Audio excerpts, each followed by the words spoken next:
Okay, we'll begin. Again, the subject is the teacher and the curriculum. And in here, the chapter 1 entitled Understanding the Curriculum.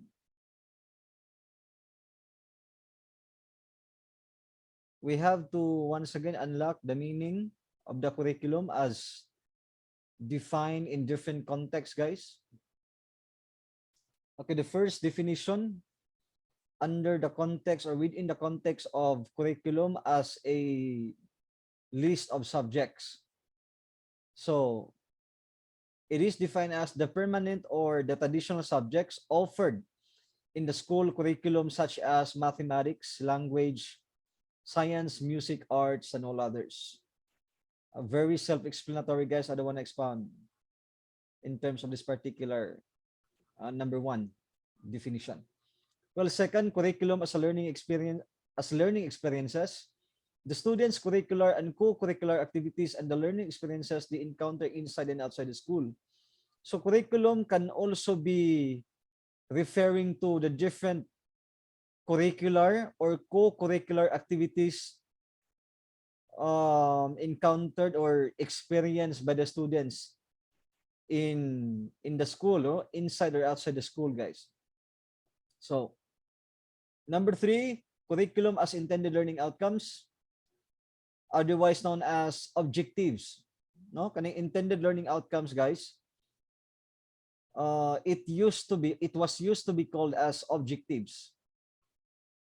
In today's curriculum guide, it is coined or termed as intended learning outcomes.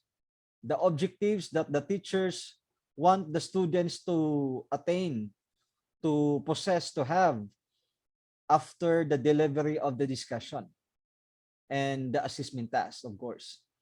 This definition includes a list of learning competencies or standards that students should learn in school in every topic or in every lesson plan or in every syllabus in tertiary level. Lesson plan is commonly used in basic education. When I say basic education, we refer to kindergarten, elementary grades, junior high school, and senior high school levels. Okay? In tertiary education, guys, we refer to college degree or courses, degree programs. Now, curriculum as planned learning experiences. It includes documents specifying contents, objectives, general ideas of what students should know in schools or in a specific discipline. Now, the words planned learning experiences, of course, it denotes the curriculum guide. It refers to, furthermore, the syllabus or the syllabi for tertiary levels, and in basic education, of course, it denotes the lesson plan.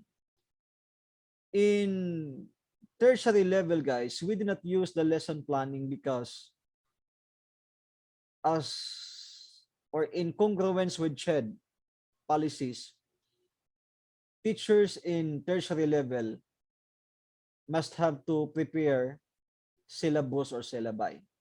And so we just follow, we adhere of what is being stipulated under the CHED policies. Okay? So have you seen yourselves an actual syllabus, guys? Yes, sir. Yes. So syllabus is highly similar to lesson plan.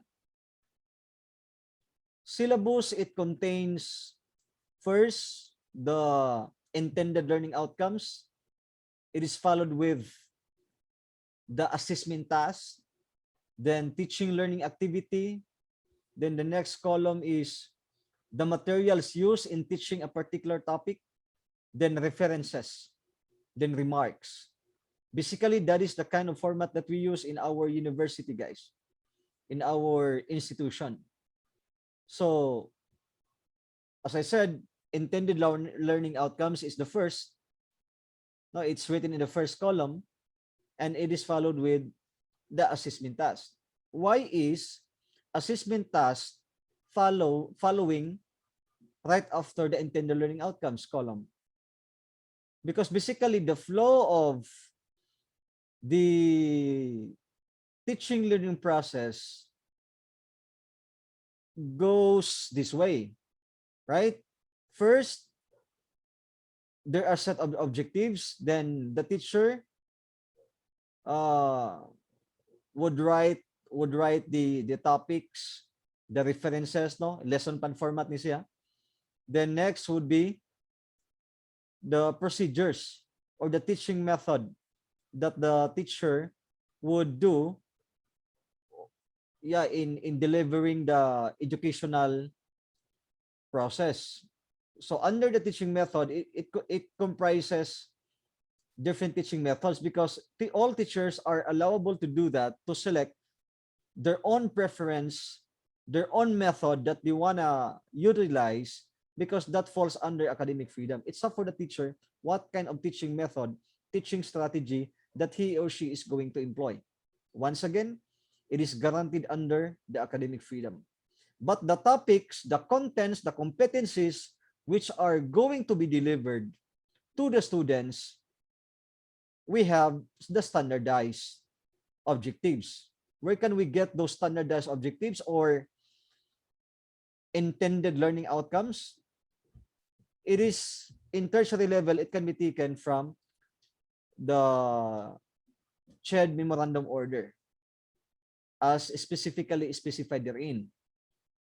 Whereas in Department of Education, guys, the intended learning outcomes, it is oftentimes called in basic ed as objectives, guys. They would get those things from the curriculum guide. Who made the curriculum guide? Who issued the curriculum guide? It's the Department of Education. Because basic education curriculum is under the umbrella of Department of Education. All the schools, private or public schools, as long as they offer basic education, kindergarten to senior high school, they are under the command, the management, the administration, the supervision of Department of Education. Whereas tertiary levels, both public and private, are under the command of Commission on Higher Education. I hope we are clear on that. So I'll proceed. Curriculum as a discipline, it has its own principles, theories, and practices. When we say discipline, guys, it is something like a science, no?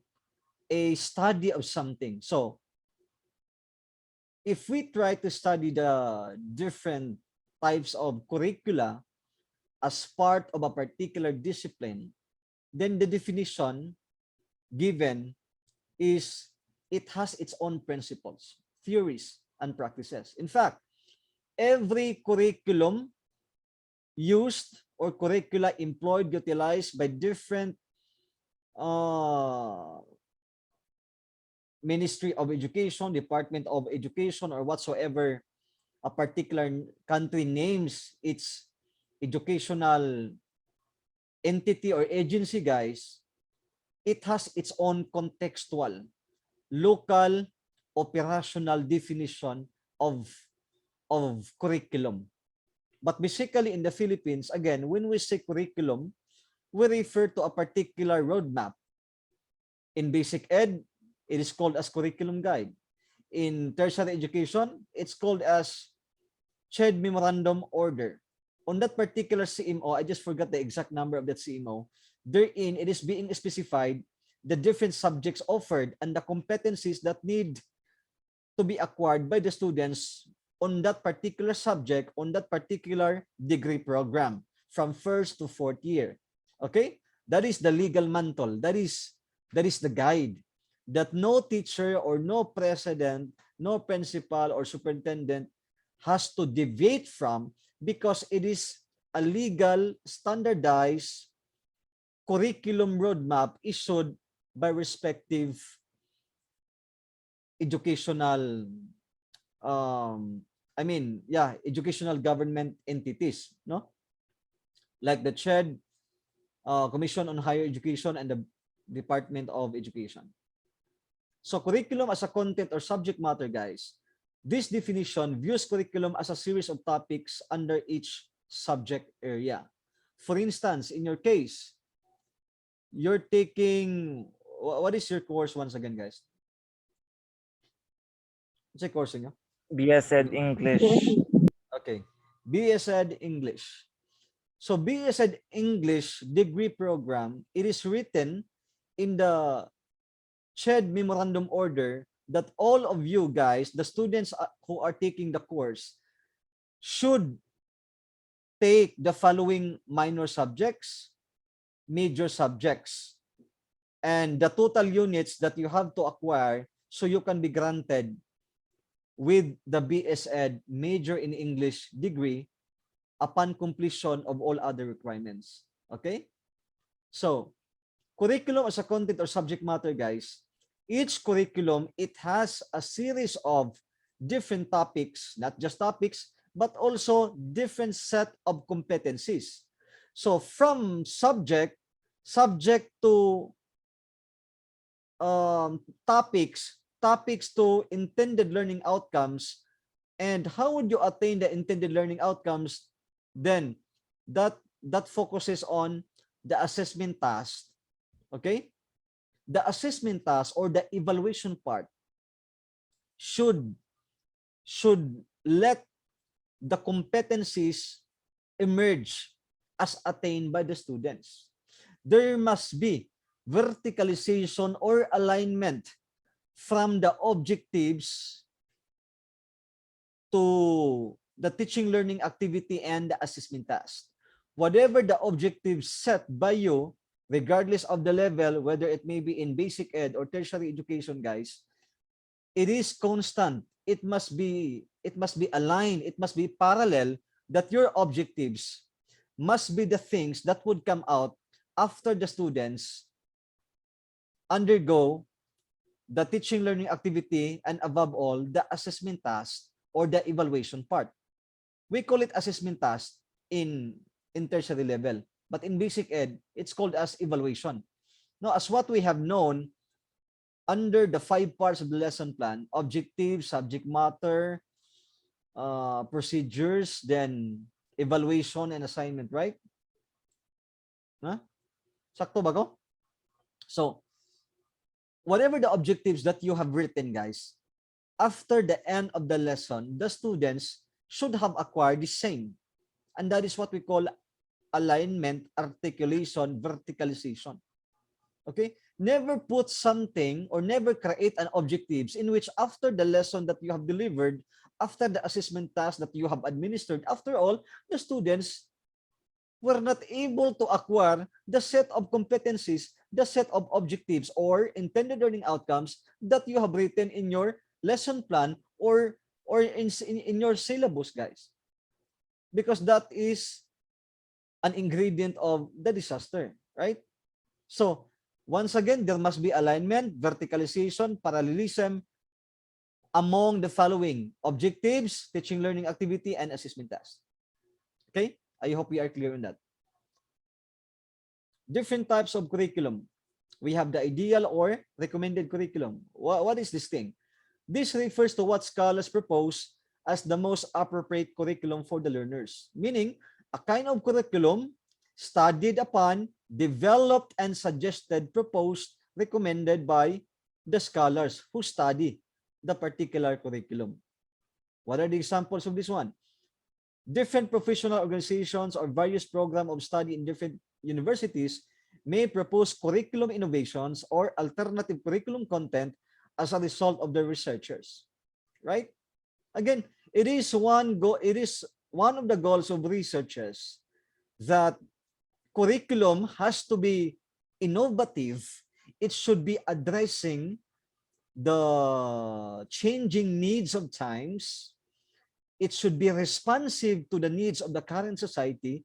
That is why there's a need to revise every now and then the curriculum. And before that revision is done, there has to be empirical data that would be presented for the educator, for the educators or educational managers to be persuaded that indeed there is a need to change the curriculum, there's a need to revise, there's a need to put some twist on it.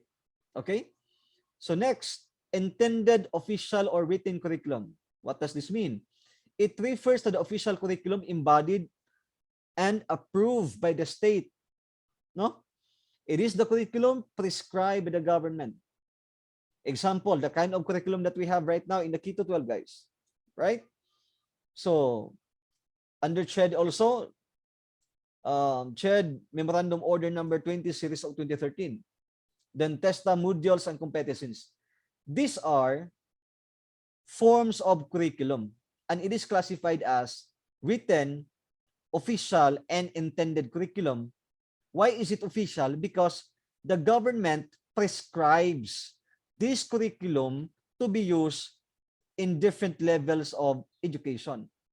On the elementary ladder or basic education ladder, DepEd has to use the K-12 curriculum because it is mandated under it is mandated rather by Department of Education under a particular legal basis. I just forgot the Republic Act. Well, CHED memorandum or CHED curriculum for general education, it is stated or embedded, written in CHED Memorandum Order number 20 series of 2013. What about the competencies offered and the different crash courses offered by TESDA, skills-related programs? So it has its own curriculum still. You cannot offer something in which it does not have the legal basis. So the legal basis of this curriculum in TESDA, in CHED, and even in Department of Education, these are the following legal basis. And for that, these kinds of curricula are called as written, official, and intended curriculum or curricula. Okay? Number 3, implemented curriculum. Refers to the actual implementation of the curriculum or what teachers in the school teach. Well, it's quite ironic because there is this intended curriculum, then why is there something called as implemented curriculum?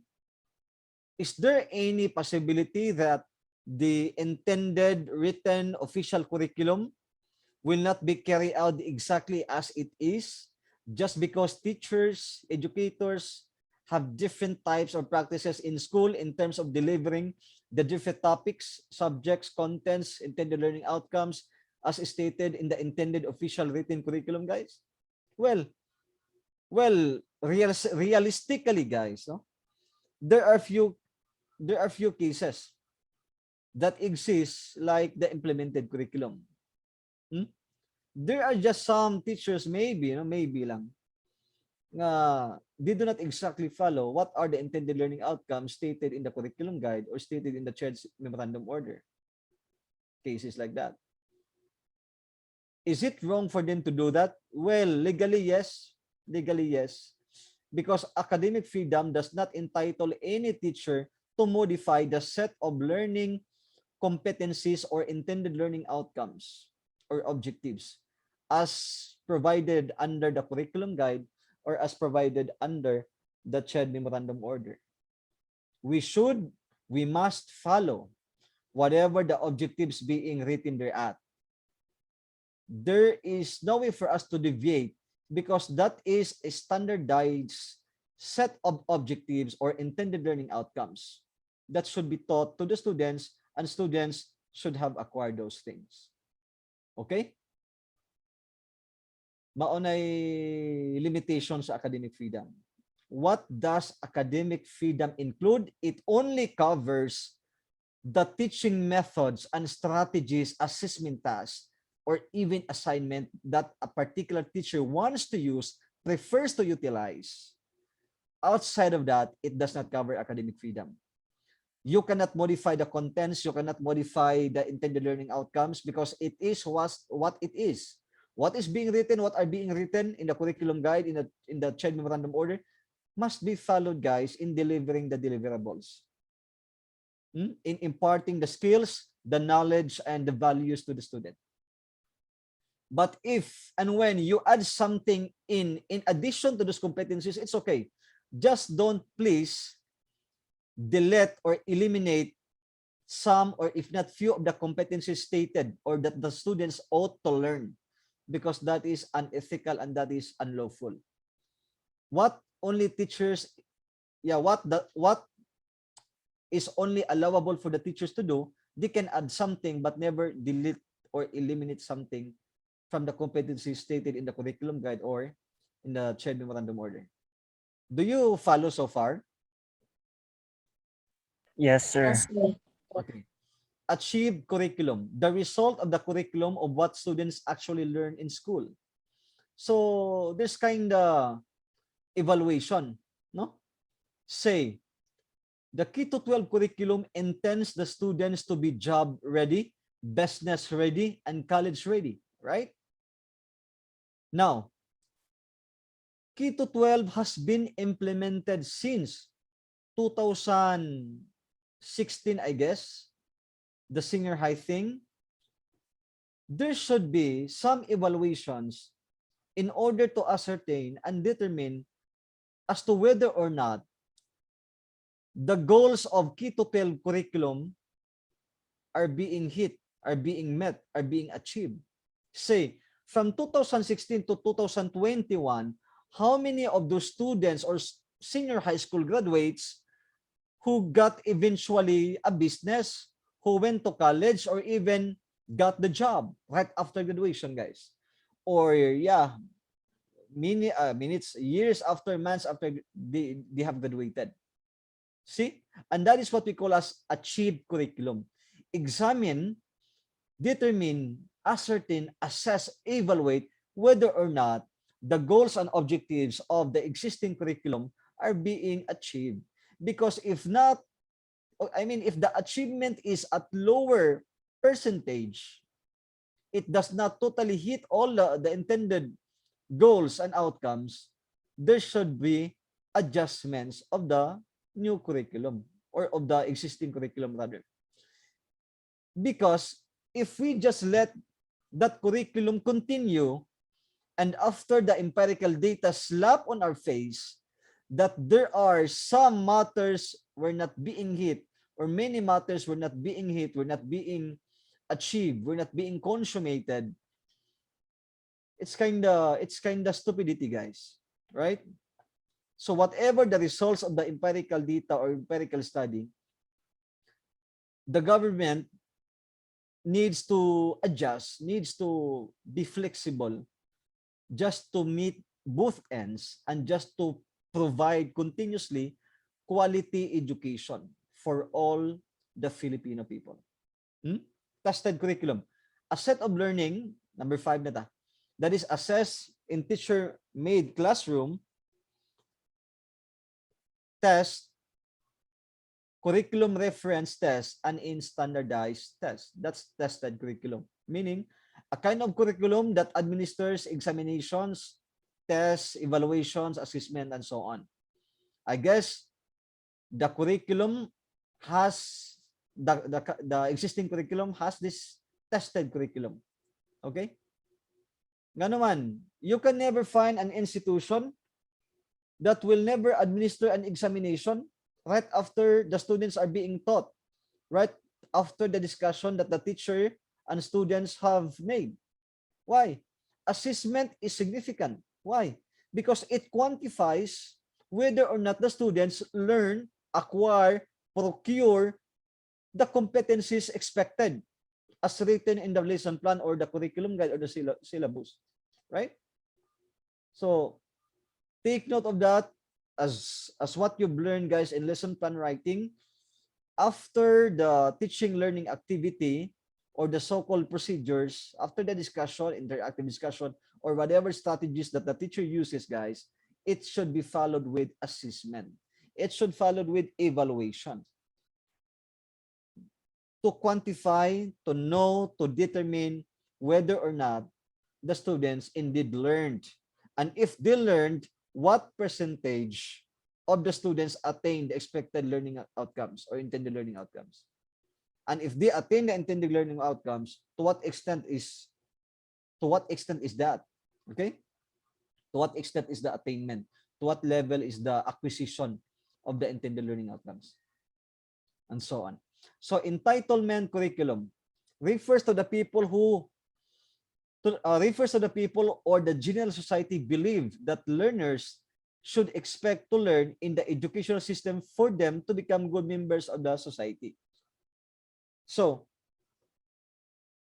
if other people would say to you this, that there's no way of learning rather than being in school, then those kind of people believe that entitlement curriculum is is the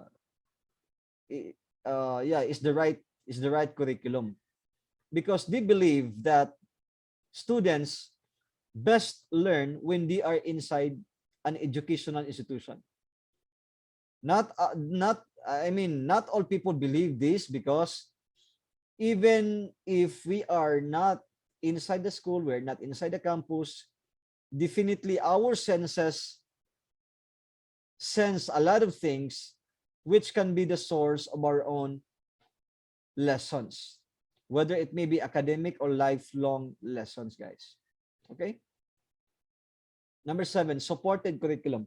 This refers to the curriculum that is reflected on or and shaped by the resources allocated to support or deliver the official curriculum.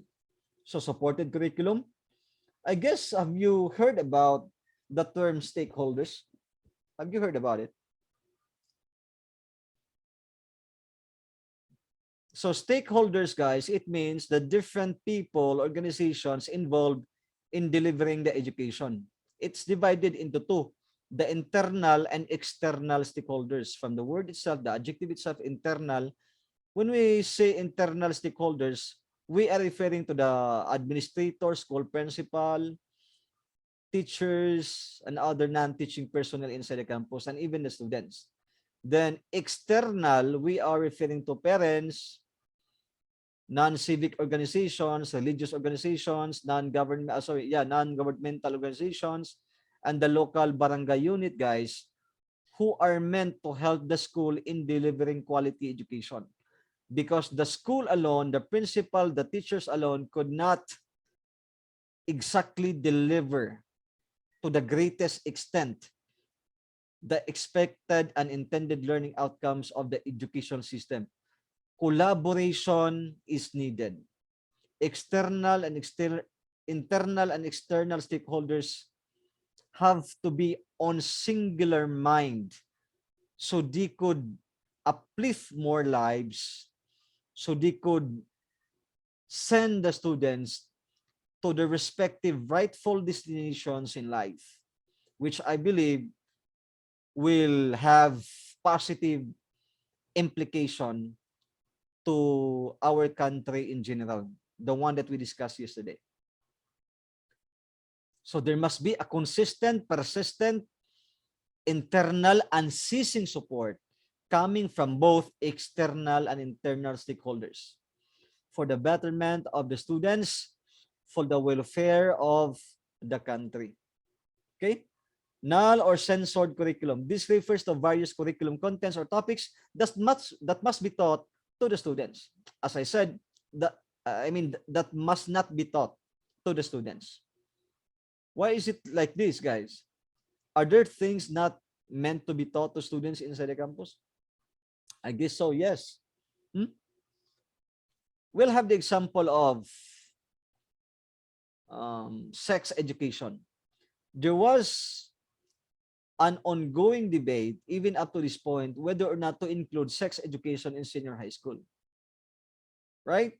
So when we say sex education, it refers to the different uh, do's and don'ts in engaging into, into intercourse. Okay? So for me, basically, guys, I am an advocate of that. We want the students in senior high to be equipped with consciousness, awareness, knowledge, and competencies so they could avoid that further transmission of sexually transmitted diseases, unwanted pregnancies, and other ill effects of ignorance of that thing. Since the thing is common to everybody, I mean, everyone and everybody, whether we like it or not, it is, or sex is in sorry, sex is instinctual by nature. Animals as we are, human as we are, every now and then we feel that desire. Okay? If you don't believe it, I would encourage you to conduct an experiment at the convenience of your home. Pagbuhiog ka ng itoy, obserbari ang itoy, ayaw gid pagawsa, confine that itoy within your home and observe when the itoy will reach the age of 4 months. Okay? During 4 month stage of that puppy, guys, eventually that puppy will feel the urge. Yeah. So ay lang ninyo, makita ninyo. So ato lang nag example ang puppy. Okay? So something like that. So maoni siya, for me, sex education should be taught to senior high school because it has been taught in college man, I think so. The subject before that was named as I forgot the title of the subject. Kaya usab bangod siya karon. Okay, going back. Hidden curriculum. This refers to the various skills, knowledge, and attitudes that students learn in school as a result of their interaction with other students, staff, and faculty members. Yes, you do not exactly learn only from the teachers themselves, but there are other learning experiences that you are so unconscious of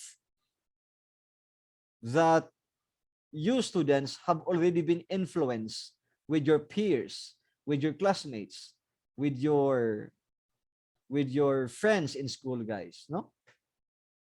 Because as I said, I believe the principle of Jean-Jacques Rousseau that our mind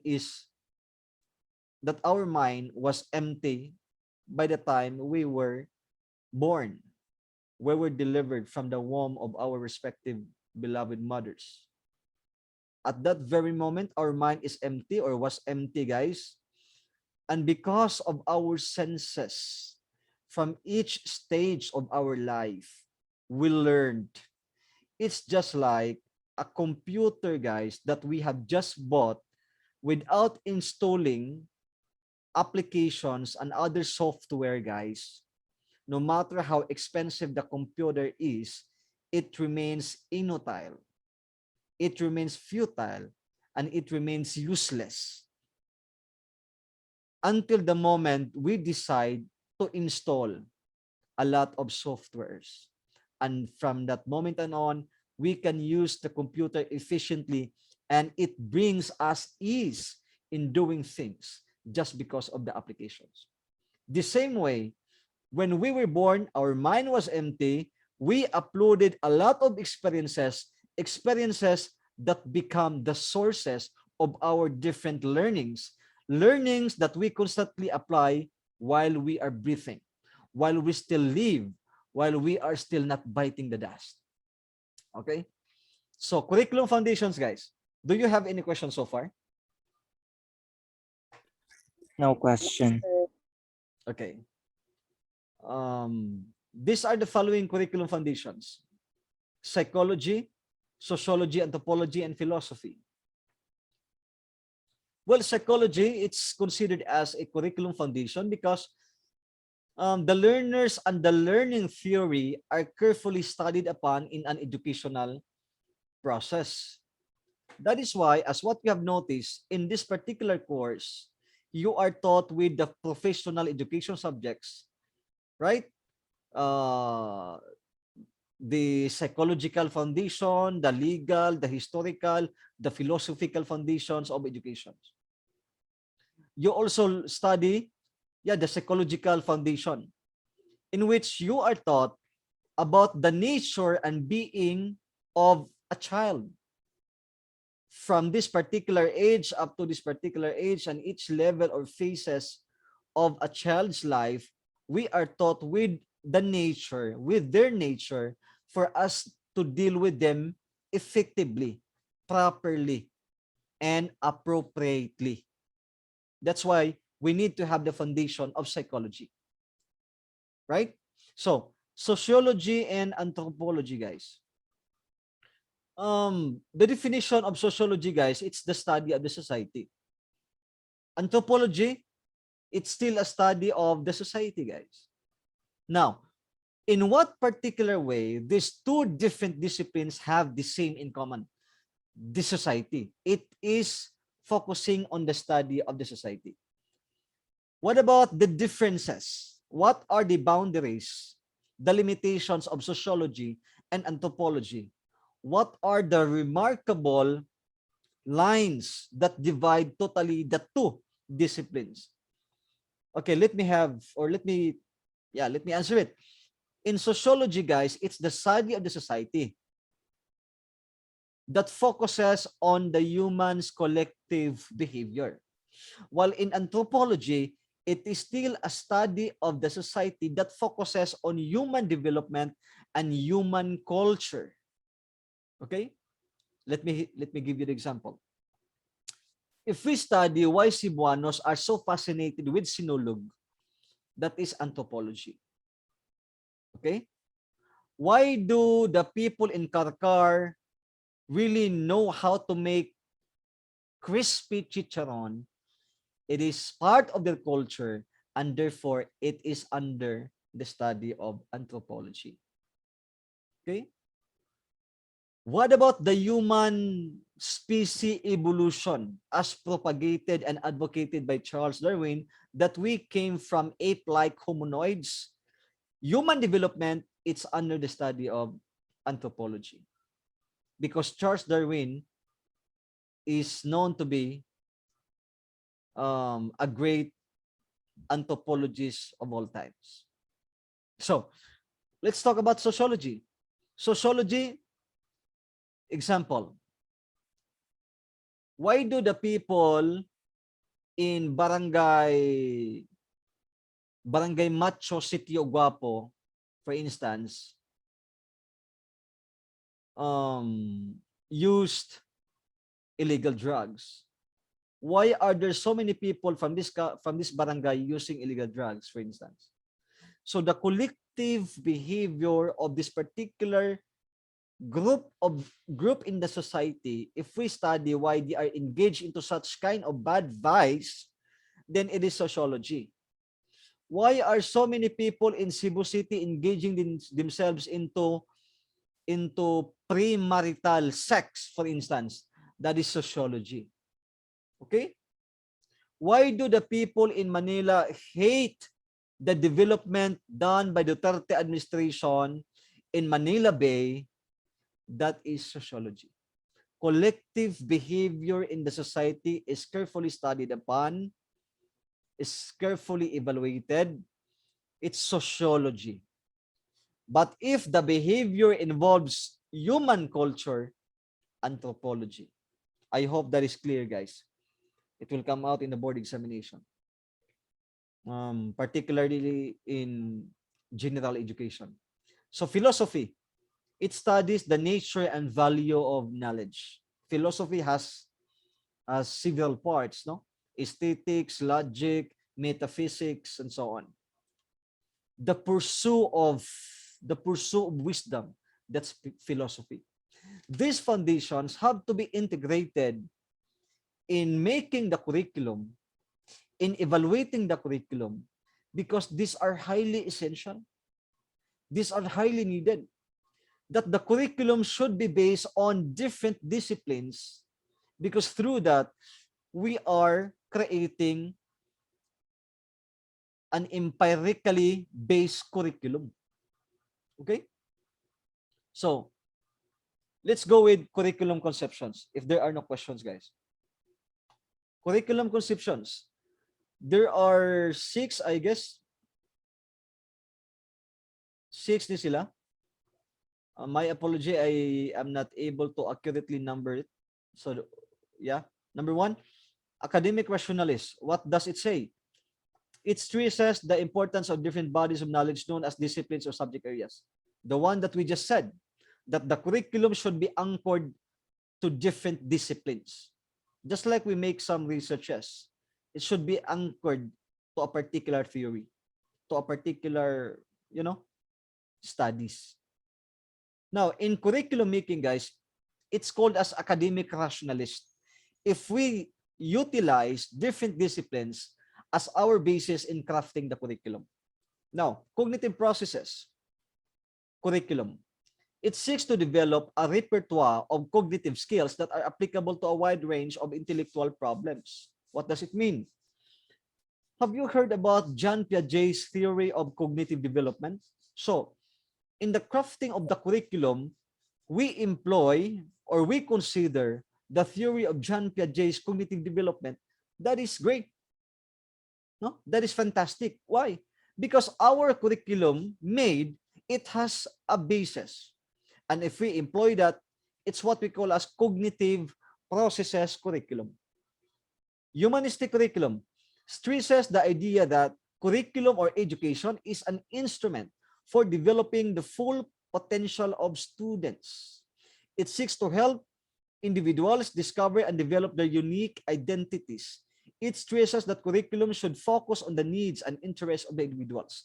What theory in psychology that you could possibly relate to this particular humanistic curriculum, guys? Hmm? Hmm? Very popular, very famous theory in psychology. The theory of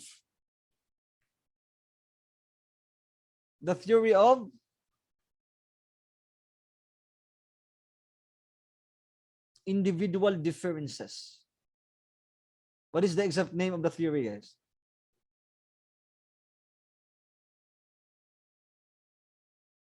Differentiated instruction.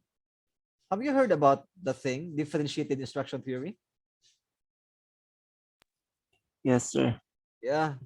So, Yes. that is the thing, guys. That is in accordance with humanistic curriculum. That students need to be treated differently because each one of them has unique ability, capability, potential. Okay? Ideal it may seem if only teachers are having the ample and abundance of time. Well, sorry. To really utilize differentiated instruction theory, then that is quite amazing. But just try to imagine if you employ that kind of teaching strategy or method to your 50 learners, you have to evaluate first and categorize them as to what particular differentiation they are inclined to, right? That's how meticulous it is to exactly do the so-called differentiated instruction. Imong i-grupo sila, kani siya kinesthetics, kani siya kay audiovisual, kani siya interpersonal, and so on and so forth. Imagine, then the teacher would have to utilize different kind of teaching strategy, different kind of assessment per differentiation, per group differentiation, guys. And just try to imagine how tiresome, how tiring would that be on the part of the teachers, and how time consuming it is all throughout the teaching learning process, right? Good thing if the teacher is only assigned to handle 10 students per classroom, but if the situation doesn't go that way, we know the reality. That's why differentiated instruction is quite difficult to do, but very fantastic to imagine. Okay? Next. Number 4, social reconstructionist. Views the school or schooling as an agency for social change.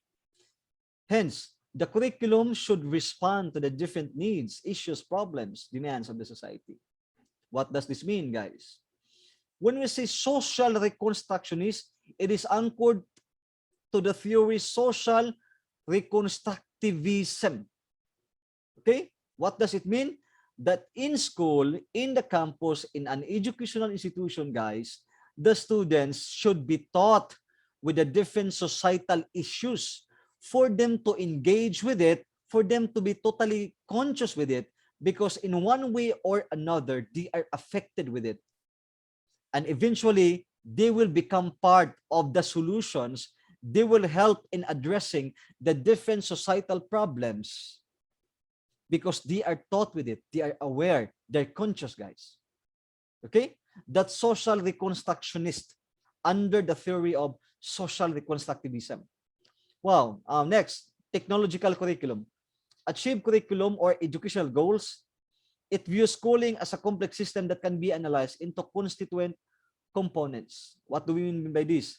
So, technological curriculum, guys, from the word itself, technological, we have to employ technology in analyzing the different constituents, in analyzing the different components of the educational process. For instance, instead of having the traditional lesson plan, the teacher has to consume a lot of hours daily, especially if you are teaching elementary education, guys. My God, it's so exhausting, guys. Okay, it's quite draining. So hopefully, the leaders, the educational managers, guys, must have to realize that it's time for them to adapt with the new changing trend and technological advancement that 21st century offers before us. What do I mean? They have to permit, they have to allow the teachers to just use the log planning, the lesson plan through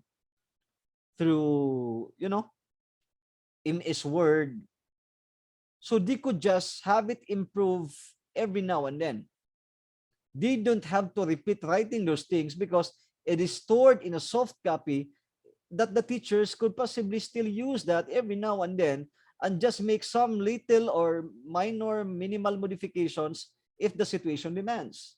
And that is totally liberating on the teacher's part because the teachers now have more time to make instructional materials or study other topics, be updated with more contents and the trends in the 21st century, so they could be effective as they can. They could become efficient teachers to and for them, for their students. Na? Kung saan tamanggod nga, naa mag mga principal karon, daghan na sila, na di gin mo adapt sa change.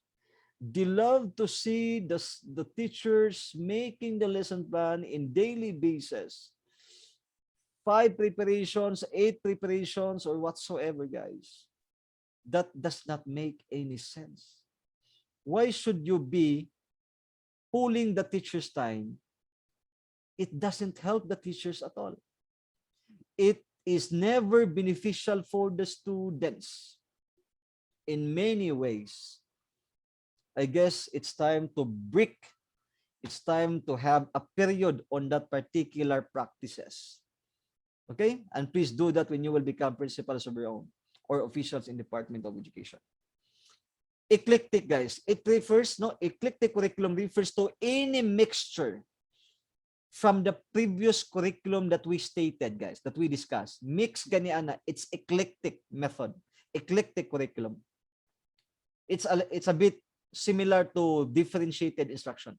Now, kato siya differentiation of the learners lang. Kani siya mixture or combination of different curriculum conceptions.